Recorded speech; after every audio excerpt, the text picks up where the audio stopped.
The Legend of Mango. There was once a man named Diogdog who lived in a quiet village in the Aklan province. He was known for his quick, explosive temper and for always trying to get his way. Thus, it was no surprise when he forced his beautiful and gentle daughter, Aganhon, into an engagement with Mayopig, a young man who was as quarrelsome and domineering as he was.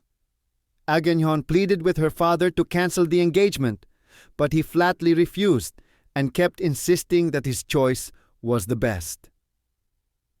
On the day of the wedding, Aganhon was nowhere to be found.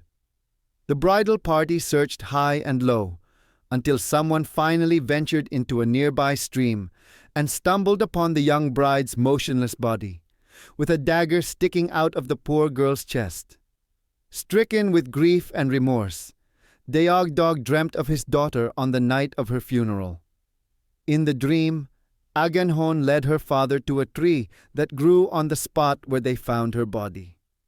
As soon as he awakened, Deogdog rushed over to the stream and found the same tree, its branches heavy with bright yellow fruits that were shaped like hearts. He sampled one and found it to be as sweet and tender as the heart of the daughter whose feelings he callously disregarded. He called it mango, manga, which meant heart-shaped in their ancient tongue. The Legend of Mango.